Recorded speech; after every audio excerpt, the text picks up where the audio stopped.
Satyabama Institute of Science and Technology, Chennai and Sriperumbudur. Kovai மாவட்டம் மருதமலை அருள்மிகு சுப்பிரமணிய சுவாமி திருக்கோவில் கும்பாபிஷேக விழா பக்தர்கள் புடைசூழ வெகு விமர்சையாக நடைபெற்று வருகிறது. அந்த காட்சிகளை நாம் பார்த்து வருகிறோம்.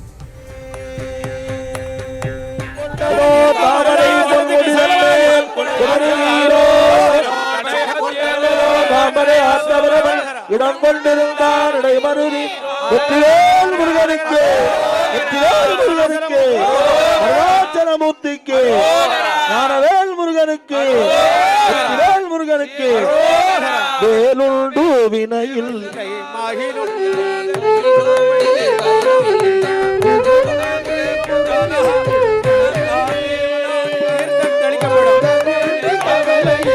விவரங்களுடன் இணைக்கிறார் செய்தியாளர் அருண். விவரங்களை வழங்கலாம்.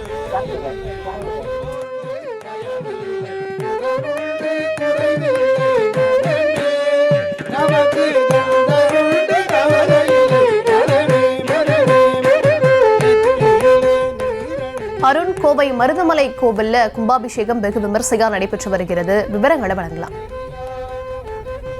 நிச்சயமாக, அதாவது முருகப்பெருமானினுடைய 7ஆம் படை வீடாக போற்றப்படுவது கோவையில் இருக்கக்கூடிய மருதமலை அருள்மிகு சுப்பிரமணிய சுவாமி திருக்கோவில். 12 ஆண்டுகளுக்கு பிறகு இன்றைய தினம் மகா கும்பாபிஷேக பெருவிழாவானது தற்போது நடைபெற்று வருகிறது.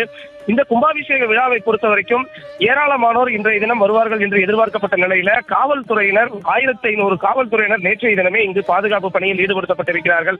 தற்போது 8:30 மணி அளவில் சரியாக இங்கு இருக்கக்கூடிய கோபுர கலசங்களுக்கு மகா கும்பாபிஷேகமானது நடைபெற்று அங்கு புனித நீர் தெளிக்கப்பட்டு மேலே காத்திருந்த பக்தர்களுக்கு புனித நீரானது தெளிக்கப்பட்டது. குறிப்பாக இன்றைய தினம் காலையில் இந்த கும்பாபிஷேக நேரத்தை பொறுத்த வரைக்கும் முக்கியஸ்தர்கள் விஐபி என்று அழைக்கப்படக்கூடிய முக்கியஸ்தர்களுக்கு மட்டும் 750 பேர் மட்டுமே இந்த கும்பாபிஷேக விழாவிற்கு அனுமதிக்கப்பட்டிருக்கிறார்கள்.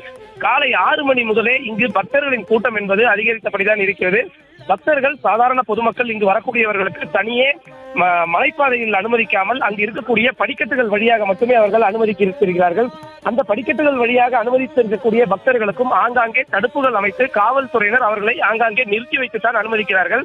மேலே சென்று கோவிலுக்கு அருகில் அந்த இங்கிருந்து செல்லக்கூடிய பக்தர்கள் அனைவரும் படிக்கட்டுகளுக்கு அருகில் அங்கே நிற்க வைக்கப்பட்டு 10 மணிக்கு மேல்தான் அவர்கள் இந்த கும்பாபிஷேகம் முடிந்த பிறகு சுவாமியை பார்ப்பதற்காக அனுமதிக்கப்பட இருக்கிறார்கள்.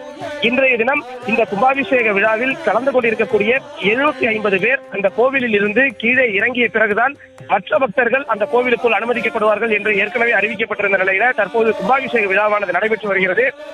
கோவையை பொறுத்த வரைக்கும் மாவட்ட ஆட்சியர், மாநகர மேயர், அமைச்சர்கள் மற்றும் இருக்கக்கூடிய அரசு உயரதிகாரிகள் போன்றோர் அவர்களது குடும்பத்தினர் உள்ளிட்டோர் இந்த கும்பாபிஷேக விழாவில் தற்போது பங்கேற்றிருக்கிறார்கள். கும்பாபிஷேக விழாவானது தொடர்ந்து நடைபெற்று வருகிறது. முருகனுக்கு வேலுண்டு வினையில்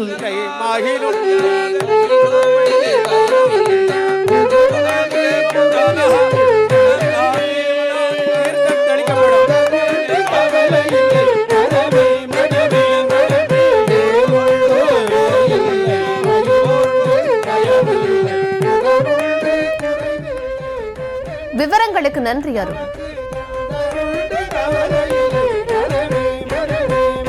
Satyabama Institute of Science and Technology, Chennai and Sriperumbudur.